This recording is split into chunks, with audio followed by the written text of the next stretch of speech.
In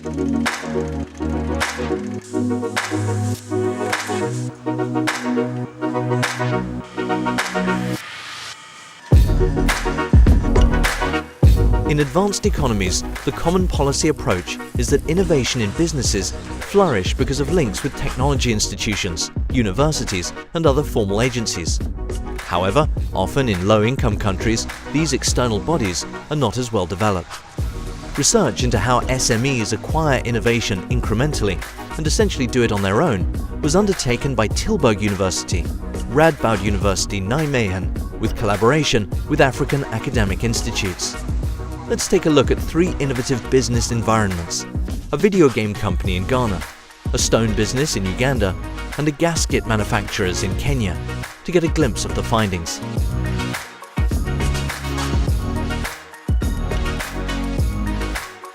The environment is very key because as a game company, as a tech company that builds apps and trying to bring up the next generation of game programmers, you need a very supportive environment.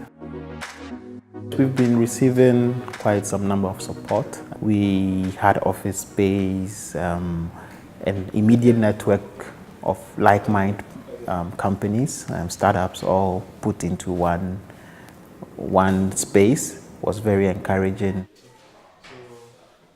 We've had a lot of exposure, I think, on BBC with our first game that we launched, iWarrior, in 2009, received international coverage.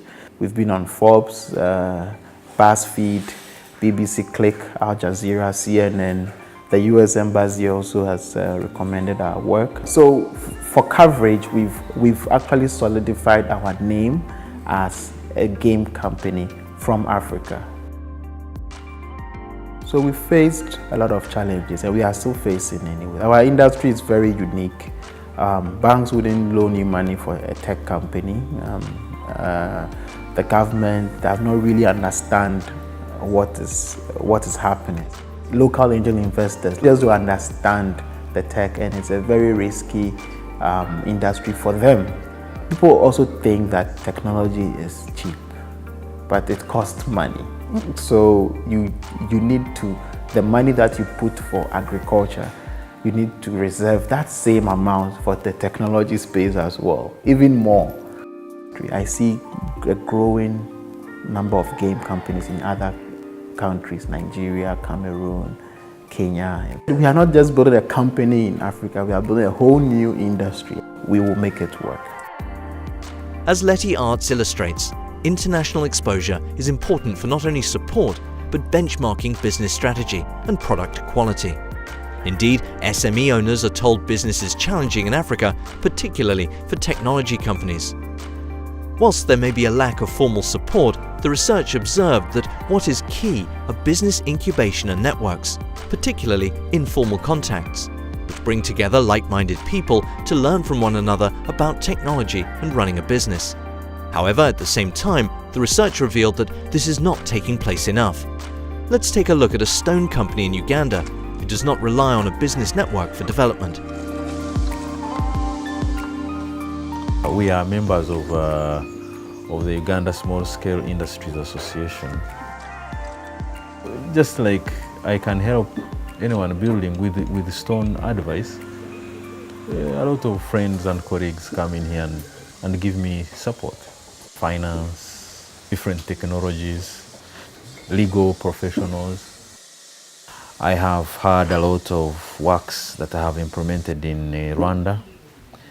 I have had a lot of deliveries that I have taken to Nairobi. Our project is still small in outlook and outreach.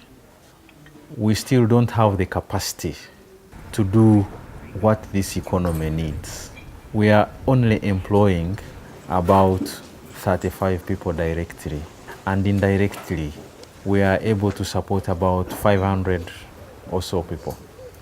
Now, if this project is given the resources that it requires, I know there are employment opportunities here. We can increase household incomes in East Africa.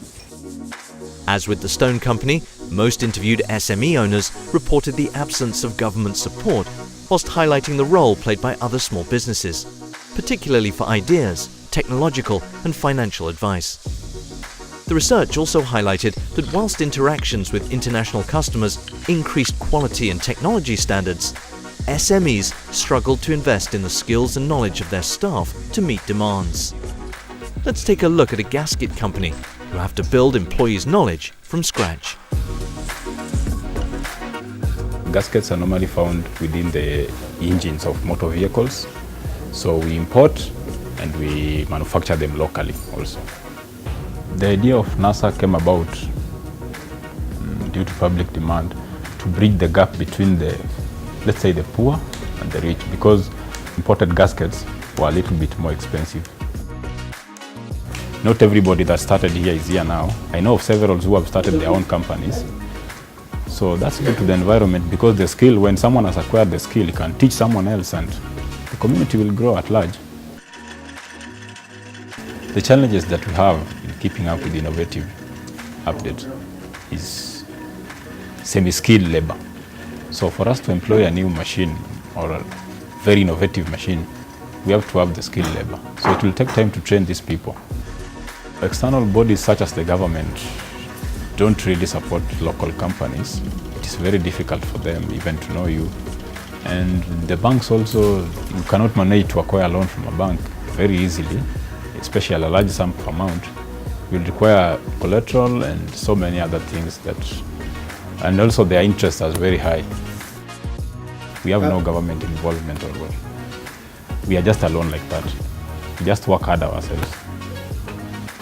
Most researched SME owners face a lack of skilled labour and innovativeness amongst their staff to move forward. This suggests fundamental potential for improving the links between educational institutions and SMEs. As highlighted in all three cases, governments also need to improve their relationship with SMEs by becoming a true partner, promoting local industries and technology, and creating long-term stability. The involvement and interactions with business networks and stakeholders, employer federations and labour unions, for instance, is equally essential for strengthening an SME innovation system.